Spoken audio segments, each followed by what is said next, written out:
AB хэрчмээр C цэгийг ийм харьцаа биелдэг байхаар харин D цэгийг ийм харьцаа биелдэг байхаар авчээ. AB хэрчмээс санамсаргүйгээр нэг цэг сонгоход тэр цэг нь CD дээр таарах магадлалыг олгосон бодлого. За эхлээд AB гэсэн хэрчмээ 1 см за 1 гэж хурдтай гэж үзье.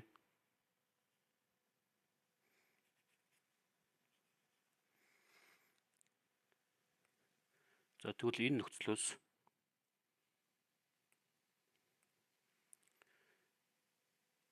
энэ 3 хэсэг, энэ 2 хэсэг нийлээд 5 хэсэг болно. За тэгэхээр AB-г 5 хуваасны 2 хэсэг нь CB байх ёстой гэсэн үг. Өөрөөр хэлэх юм бол энэ хэрчмийг 5 хуваасны яг 2 дээр нь C цэг байх ёстой гэсэн үг гэж тарж. За одоо дараагийн нөхцөлийг авч үзье. CD болон DB2 нь нэг харьцаад байдаг чинь хоорондоо тэнцүү гэсэн үг тийм. Тэгэхээр яг энэ нэрийн голд нь D цэг байгаа гэсэн үг. За тэгээд CD-гийн уртыг олох бол амархан. За эхнээс нь бичье. AB-гийн уртыг 1 гэж үзсэн бол CB-гийн урт бол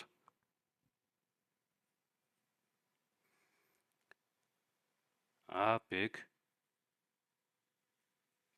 5 хуваасны 2-той тэнцүү байх ёстой. За AB-г нь бид 1 хүртэйгээ үзсэн учраас энэ бол 5-ны 2 гэсэн үг юм байна. За тэгвэл CD гэдэг нь болохоор CB-г 2 хуваасных нь 1-тэй тэнцүү байх ёстой. Тэгэхээр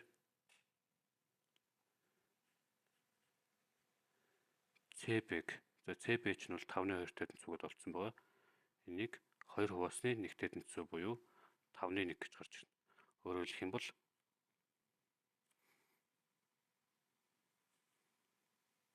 энэ хэрчмийн урт маань 5-ны 1 байна. За тэгээ геометри магадлалаар маш амархан. За тэр цэг маань CD дээр сонгогдох үзэгдлийг нь А гэж тэмдэглэх юм бол за А гэж тэмдэглэхгүй.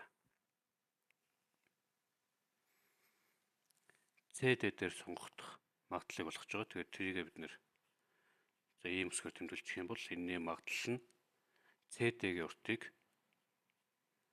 AB-гийн урттай харьцуулсан харьцаатай тэнцүү байна. Энэ бол геометри магадлалын маш амархан том юм. За CD-гийн урт нь 5-ны 1 гэдээ олцсон байгаа. AB-гийн урт нь 1-тэй тэнцүү. Тэгэж 5-ны 1-ийг 1 хуваахаар 5-ны 1 нь өөрөө гарч ирнэ. Ингээл боллоо.